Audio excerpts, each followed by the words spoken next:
Lexus is enhancing its model range, in particular the RZ electric vehicle. It's given it an update for 2025 and it's introducing a new F Sport variant, which will have more power and will be the first time that we'll see the Lexus drive-by-wire system come to the European market. The overall styling, well, it hasn't changed a huge amount, but the bigger news is that there is now an F Sport variant of the RZ, and that goes beyond just styling, because Lexus has also made a number of changes and updates to the battery and also to the powertrain.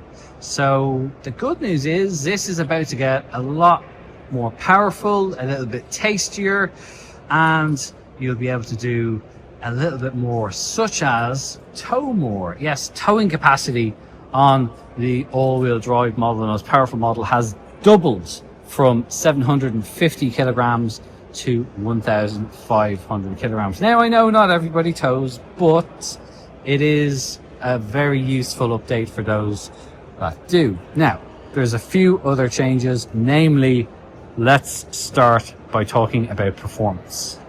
When it comes to power outputs, there's going to be 3 different powertrains available to choose from. It will start with a front-wheel drive electric motor, which has 165 kilowatts or 224 horsepower. Then you go into the first of 2 all-wheel drive models. The first one has 280 kilowatt or 380 horsepower, and then the range topping model is a 300 kilowatt or 407 horsepower all-wheel drive model. That's really going to be quite a tasty bit of kit to drive.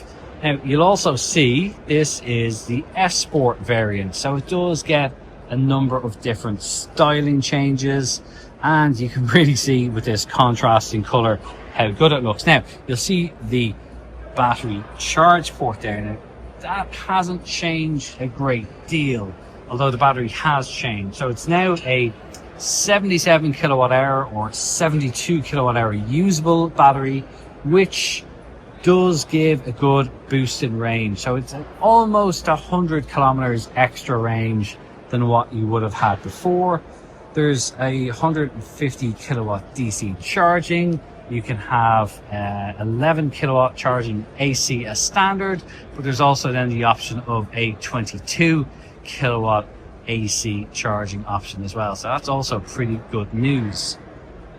Around the back, you can see some of the extra changes that this F Sport version brings, namely these kind of unusual little winglets on the back. And just in case you're wondering, this will be badged as the RZ 550e Direct 4. That's the full naming system for that. But yeah, you can see these little extra winglets here. Kind of a sporty looking thing, and obviously you still have, which I've always thought was a kind of a cool feature, is these kind of little pointy bits on the roof as well. So yeah, that's with the exterior. No major changes in terms of the actual sheet metal design. Subtle changes all around though, but for me, I think the biggest difference comes on the inside. Actually, just before I do that, I'll open up the boot here and just give you a look at what it's like, in case you're wondering what it's like. Lots of space in there as well, so very useful amount of space inside.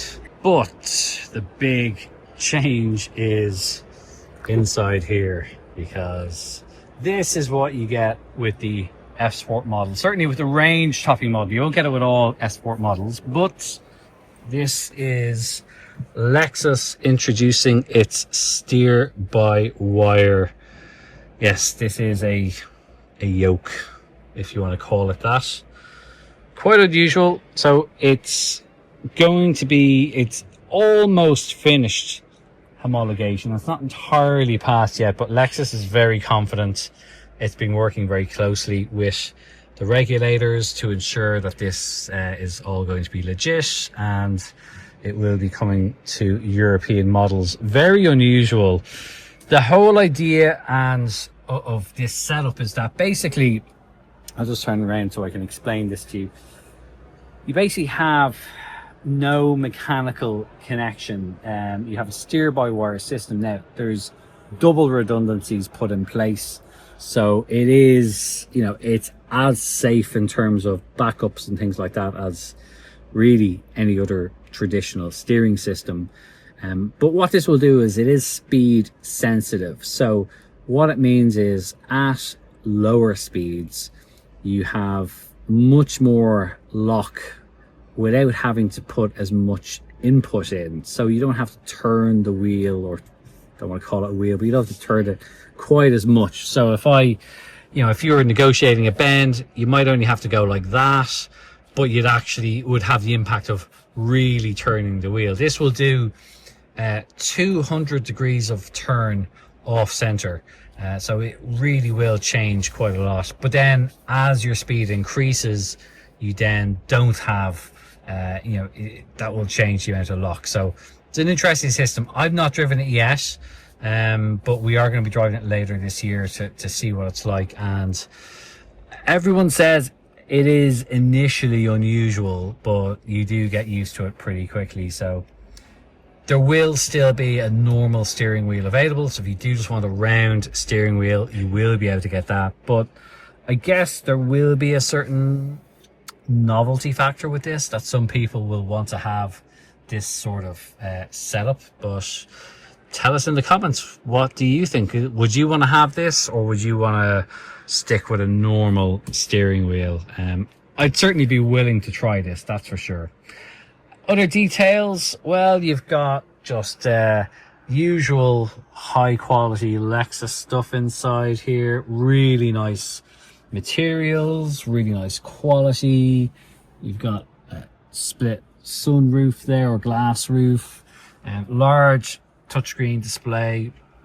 So you've got all your usual features there. Really nice system to use. Obviously you've got your USB ports, you've a wireless charger in there, you've got cup holders. This is your drive select system here. You've got underarm storage, you've got some more storage in there as well, and you've got a very easy to read infotainment system, or not infotainment system, driver display system there in front of you as well. So yeah, quite a nice setup inside here. Usual Lexus, I just think quality wise is top notch at the moment. But also want to show you the rear seats, because there's always a good bit of room in here as well. And this is what the rear seats are like. Lots of space again. You've got a largely flat floor there. You can obviously pull down the armrest. You've got ISOFIX points in either of the rear seats, the outer seats, and yeah, that's what it's like. I'll sit in and give you a bit of a better look at what that whole setup looks like. It is unusual, definitely looks slightly strange. Very keen to drive it though, very keen to see what it's like. Lexus has been working on this for close to 10 years and it's persisted with it, so I'm sure it will be good. But as ever, the proof is in the pudding. So that's a quick first look around the updated Lexus RZ. If you want to know more about the car, head over to our website. It's CompleteCar.ie. You'll find it linked in the description below. And we'd love to hear your feedback on this. So please do get involved in the comments and tell us what you think about this car.